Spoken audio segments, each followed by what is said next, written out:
যদি সঁচাকৈ মাৰপিট হৈছে এইটো আচলতে আঘাত দিয়া বুলি ক'লেতো মই ভাবোঁ বৰ মৃদুভাৱে কোৱা হ'ব। অসমীয়া মানুহক ইতিমধ্যে ক্ষোভিত কৰিছে, অসমীয়া মানুহক বিৰক্তি দিছে।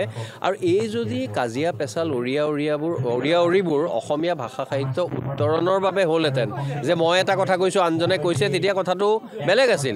কিন্তু গোটেই কাজিয়া পেচাল উৰিয়াউৰি দ্বন্দ্ববোৰ হৈছে নিজৰ ব্যক্তিগতভাৱে মই কি পাওঁ, মই কোনখন এখন পাওঁ, মই কোনখন চকীত বহিবলৈ পাওঁ, এইবোৰ কথাৰ বাবে।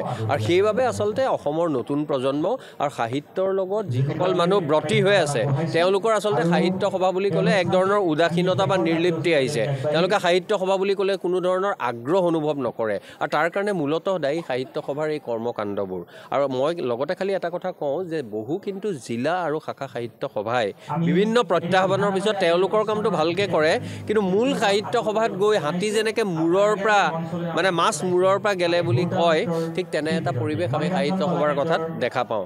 গতিকে যদি মাৰপিট লগাটো সঁচা হয়, মই তেওঁলোকক এটা কথাই ক'ম, মাৰপিট লাগিছে তেওঁলোক সোনকালে ভাল পাই ঘৰলৈ যাওক। সাহিত্যৰ কথা তেওঁলোকে বেছি চিন্তা নকৰিলেও হ'ব। অসমৰ নতুন প্ৰজন্ম আৰু সাহিত্য সভাৰ বাহিৰত থকা মানুহখিনিয়ে সাহিত্যক ভালকৈ চলাই লৈ যাব। যদি সঁচাকৈ মাৰপিট হৈছে এইটো আচলতে আঘাত দিয়া বুলি ক'লেতো মই ভাবোঁ বৰ মৃদুভাৱে কোৱা হ'ব। অসমীয়া মানুহক ইতিমধ্যে ক্ষোভিত কৰিছে, অসমীয়া মানুহক বিৰক্তি দিছে। আৰু এই যদি কাজিয়া পেচাল উৰিয়াউৰিবোৰ অসমীয়া ভাষা সাহিত্য উত্তৰণৰ বাবে হ'লহেঁতেন, যে মই এটা কথা কৈছোঁ আনজনে কৈছে, তেতিয়া কথাটো বেলেগ আছিল। কিন্তু গোটেই কাজিয়া পেচাল উৰিয়াউৰি দ্বন্দ্ববোৰ হৈছে নিজৰ ব্যক্তিগতভাৱে মই কি পাওঁ, মই কোনখন এখন পাওঁ, মই কোনখন চকীত বহিবলৈ পাওঁ, এইবোৰ কথাৰ বাবে। আৰু সেইবাবে আচলতে অসমৰ নতুন প্ৰজন্ম আৰু সাহিত্যৰ লগত যিসকল মানুহ ব্ৰতী হৈ আছে তেওঁলোকৰ আচলতে সাহিত্য সভা বুলি ক'লে এক ধৰণৰ উদাসীনতা বা নিৰ্লিপ্তি আহিছে। তেওঁলোকে সাহিত্য সভা বুলি ক'লে কোনো ধৰণৰ আগ্ৰহ অনুভৱ নকৰে। আৰু তাৰ কাৰণে মূলতঃ দায়ী সাহিত্য সভাৰ এই কৰ্মকাণ্ডবোৰ।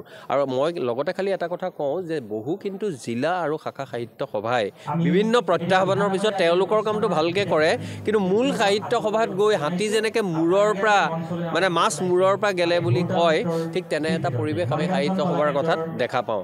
গতিকে যদি মাৰপিট লগাটো সঁচা হয়, মই তেওঁলোকক এটা কথাই ক'ম, মাৰপিট লাগিছে তেওঁলোক সোনকালে ভাল পাই ঘৰলৈ যাওক। সাহিত্যৰ কথা তেওঁলোকে বেছি চিন্তা নকৰিলেও হ'ব। অসমৰ নতুন প্ৰজন্ম আৰু সাহিত্য সভাৰ বাহিৰত থকা মানুহখিনিয়ে সাহিত্যক ভালকৈ চলাই লৈ যাব।